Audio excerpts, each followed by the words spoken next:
Hello, everybody. Sorry it's a little late. But, alright, so this is kind of part 2 of the first chapter because it's kind of long. And I didn't want the video to be long, so yeah. I think we were... Okay, so I'm just gonna start like right here. Come through. I'll show you around. Alfred grinned brightly, leading Reader away from the office and around the whole zoo. But there was a few visitors too today. Many children were seen running around, their parents casually strolling around behind them, not interested in their kids' where. They walked through the reptiles room, and Reader couldn't help but to grin to ear. This is where they'll be staying. This is where you'll be staying for most of your job. I will work also with the snakes and the bird of prey, eagle and hawk. Like eagle and hawk. Oh, this is weird. Okay, Alfred said, showing Reader the many different reptiles she knows. They stood around the notice board. Reader looked. Whistling the mill looked in her nervously. His charming, athletic side turned to something more quiet. I don't know if you heard about the Nika incident, huh? Alfred said. Reader looked back at him, a curious look to her eyes. A what? She asked. The name didn't ring a bell. She had never heard of a species of a snake like that. Maybe it's a rare existing one? Reader thought. As Alfred continued, well, there was an accident with one of the keeper. One of the snakes do most of getting the arm ripped off. Alfred explained. God, does that mean the snake has attacked him? Was he put down? She questioned, her attention learning more of this creature, going best of her. Hold on. Okay, continuing. Okay, nope, Alfred sighed, popping the pea. Him, the guy who was the owner of this place, scolded anyone who asked to put it down. The thing was almost crushing every single one of us. But now that the boss had died 3 years ago, the keepers are thinking about whether putting the beast down. So, is this snake still here? Isn't it a threat to people here? Reader questioned, or asked. But Alfred shook his head. Don't think so. I mean, he does growl at the children now and again. Reader blinked in confusion. Wait, did you say he growled? I don't think I've ever heard a snake that could growl, Reader said. But Alfred shook his head. This snake isn't an actual fully snake. Reader raised her eyebrow at him, which made him continue. Going back what Aga exactly is, it's a half snake, half human. Alfred continued. The silence fell out soon after.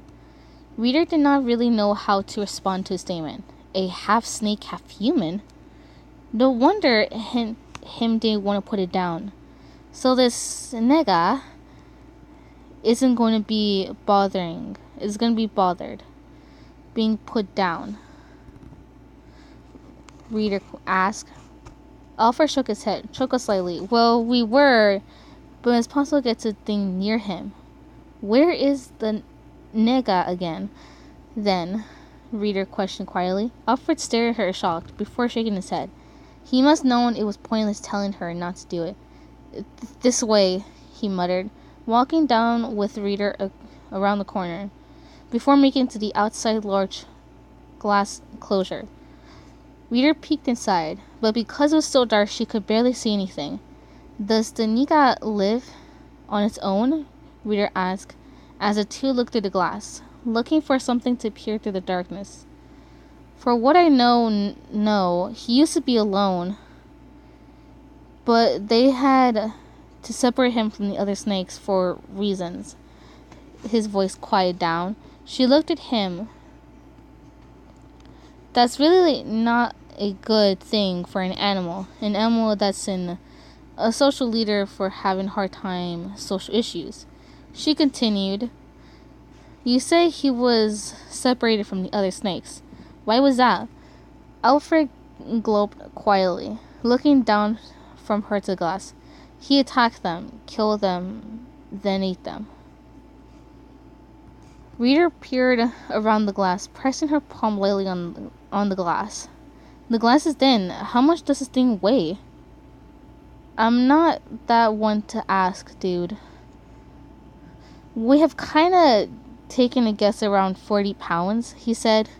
So you never taken a proper measure of him? She asked. Alfred shook his head. Unless if we wanted to be killed, ripped to shred. I don't think anyone's gonna want to go in there with him.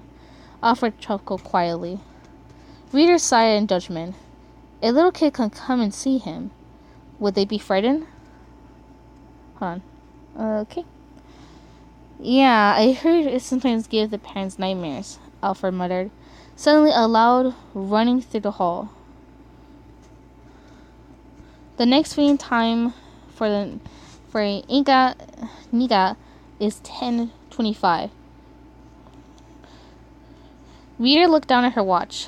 That's in 5 minutes, she muttered, in a little child way, with their parents were already staring, walking along where they're standing. Yeah, we better stand away. We don't want to get in the way of the little ones. They kind of get excited around him. Alfred shuffled past the little children, piling around the glassroom, tapping on the glass with their girly fingers. If you want, I'll show you how to feed him. Alfred smiled slightly. Reader slowly nod, dodging the running kids as her eyes caught a glimpse of something on the top of the enclosure. Her eyes followed what was a large crack on the side of the glass. Reader's heart began to beat as Alfred called for her. Are you coming? His voice echoed, followed by a loud laughter. She nodded quietly, one thought in her head. How safe is a snake? Alright, we got through. Okay, so this is chapter 1, I guess. And yeah, these are pretty long. There's about, how many again? Yep, 18, and I think each one of them are a lot. So the first one, which is not really a chapter, it's more like the prologue. Yeah, so we finished that. I could read this one, but yet again, I don't want to because the video might be longer. And it's probably going to take a long time. Because I'm just scrolling down really fast, and that's what makes it look like it's smaller. So I'll just wait for that. Alright, I'll see you guys later. Bye.